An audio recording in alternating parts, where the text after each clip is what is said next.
meetings, like, Misha, try this, it might really work for you. What works for me sometimes in situations like this. While they're doing that, The just Supernatural convention, no one's on live. I love it. You get a picture. We'll go to YouTube in a second after they get a video. LD, Large Dave was his name. I can see Dave saying that, but I just love that. He's like, I also hate.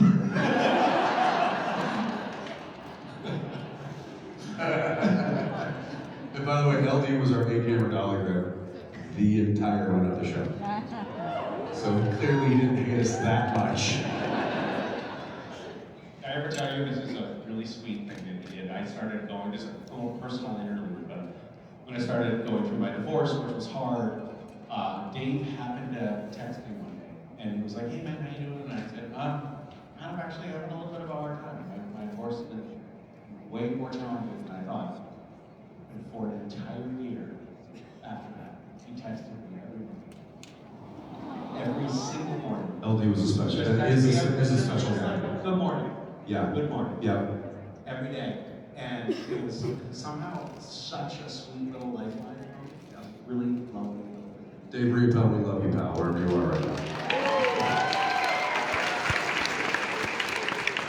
Anyway, he said, think about how much you hate them.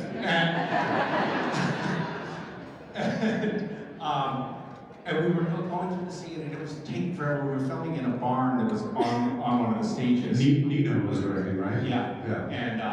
And finally, our first AD invited Jared and Jensen to leave the set and go home. It was the director, Nina actually said, it was like, I need you guys to leave my set. That's right. We're like, oh, okay. We're in the scene. Like it's a three-part. We have to be here to feed off camera. She's like, no, you don't. I would like you to exit the soundstage. They had already got their coverage. The script supervisor and Robin Cross read Jared and Jensen's lines, and I was just talking to them after Jared and Jensen left. And it was the best acting I've seen him do on the show. And the amazing thing was, like, we did one take, and then Nina, the director, was like, that didn't quite work for the eye lines, because, Jared is so tall, and Robin, who was reading, I was looking at Robin, so they brought in an apple box, which is this, box that they use on set. And so Robin then had to stand on the apple box next to the script supervisor, reading the lines.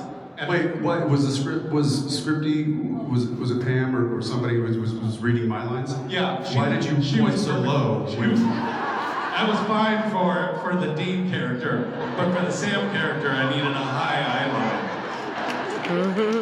And I had somebody, if you're out there, I had 2 people tell me today, you're so tall. And I just was like, I love when Jared's not here.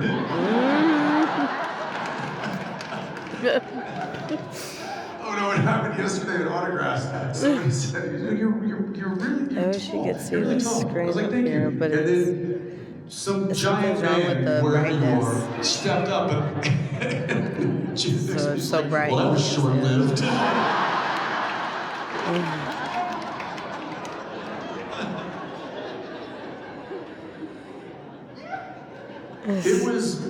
This was a daily occurrence. This just happened to be one of the times where it went too far, and we were excused from our own show.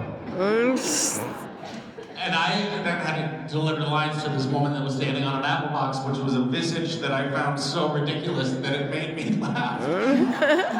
So it still didn't work. Good times. Good times. There were, again, that was certainly one that comes to mind. There were many, many days that were difficult to get. I mean, and I've been seeing it recently, the video of it's resurfaced recently, but when Jared went to smash the pearl and it shot Jeffrey Dean in the nuts. And Jared and I have been working together long when you see the reaction of us double over and then collapse on the floor simultaneously. There were many moments like that, which, in my opinion, was one of the many reasons why the show was enjoyed and beloved and succeeded the way that it did. Yes. And no matter how angry that made Misha, he knows that it's true. Thank you. Thank you. Hi. Hello, my name is Kayla. Hi, Misha. Hi, 6'7". Ah, 6'7". I'm actually here with my wife for our anniversary, and so I just wanted to ask, what hobbies has your partners gotten you into over the years? Happy anniversary. I love everybody's expressions. Not laundry. Especially when you play the demon and angel. Did you? You just said laundry? Literally was like, laundry? And I didn't hear you, I swear to God. I did not hear you.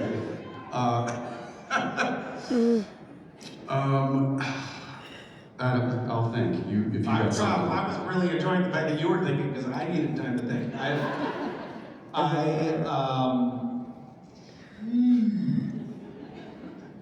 don't do any hobbying.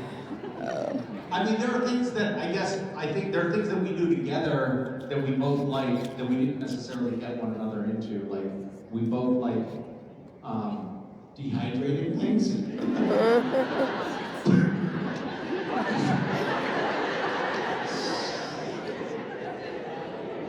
So there's that.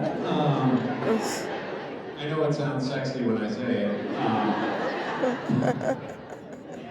Yeah, dude, yeah, bro. Lot of fruit leather.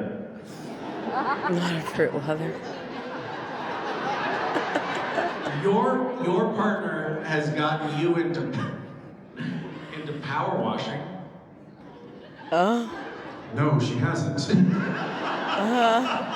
It is something we argue over who's get to do it. We both enjoy it so much. There's nothing more satisfying. It really isn't. I come home and I see the whole back patios with power wash, and I'm like, I was gonna do that. Yeah, I don't. It's interesting when you have kids. It's that really becomes the hobbies. That's what we all kind of collectively get together. For me, it's games with the kids, and for her, it's helping them with their homework.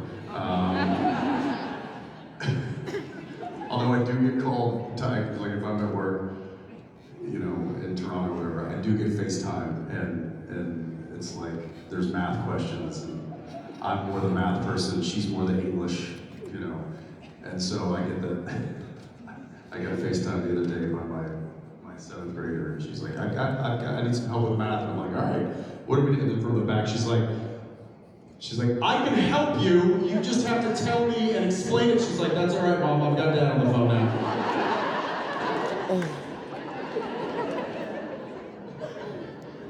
Those little victories are so nice. They're so nice. They're so nice. That's our hobby. That's our hobby, is getting victories with each other. That's what we dude. If you don't know that reference, then Google it. That's interesting. Here's the thing. I wasn't taught how to do this.